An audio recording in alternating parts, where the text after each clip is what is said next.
ہوا ہے. ان لوگوں نے تزویراتی گہری جنگوں میں اپنے آپ کو افغانستان سے لے کے کہاں تک پھنس کر اپنے غریب عوام کو مارنے پہ تلے ہوئے ہیں. وہ آپ کا کیس نہیں لڑ سکتے. اس لیے ان کو بھی چاہیے یہ ذمہ داری کم از کم گلگت بلتستان اور ان کا 2 یونٹوں کا اپر ہاؤس ایک کر کے پھر یہاں سے ہی کشمیر سے گلگت بلتستان سے سفیروں کو اقوام متحدہ میں اور اپنے ملک میں سفارتکاروں کو دیں. کم از کم یہ تو کریں کہ اپنا آپ کیس ہار رہے ہیں.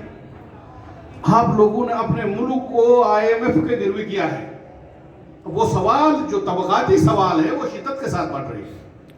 جب اس سوال کو ہم نہیں سمجھیں گے تو ہم کل ایسی آزادی بھی حاصل نہ کریں. اس سے کیا کریں؟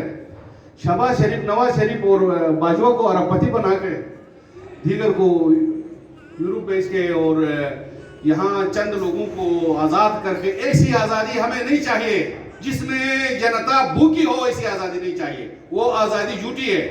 اس لیے ہمیں نظریاتی بنیادوں پر، سوشلسٹ بنیادوں پر کوئی بھوکا نہ سوئے، کوئی جناب بغیر مکان چھت کے نہ رہے. ایک ایسی ریاست کے قیام کے لیے ہم بات کریں گے، ورنہ کوئی اشرافیہ کے لیے ہم اپنا خون بہانے کے لیے تیار نہیں ہیں.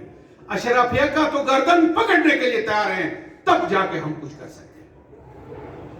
ہمیں اشرافیہ کا گردن پکڑا ہوگا. انہوں نے نکسس بنایا ہوا ہے اسلام آباد کے حکمرانوں کے ساتھ، چاہے یہاں کے مظفر آباد کے ٹاؤٹس ہو یا گلگت کے ٹاؤٹس ہو. جا کے ادھر محلے بناتے ہیں، جائیداد بناتے ہیں. اپنے جو اختیار کو یہ جو ان کو ملی گئی ہے، جو امانت صحیح عوام کی، اس امانت کے خیانت ہے، خائن کر رہے ہیں. تو جو ہمارا گھر کا دشمن ہے اس کا سب سے پہلے چہرے کو سمجھنا ہمارے لیے بہت ضروری ہے. ساتھ ہی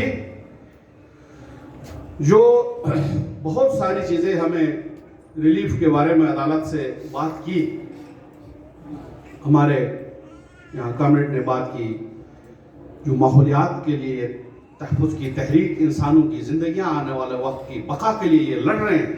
یہ دریا بچاؤ نہیں، یہ انسانیت بچاؤ مہم ہے. اگر اس کو تھوڑا بڑے پیمانے پہ دیکھا جائے، اس کو ایک دریا کے اندر مرکوز نہ کیا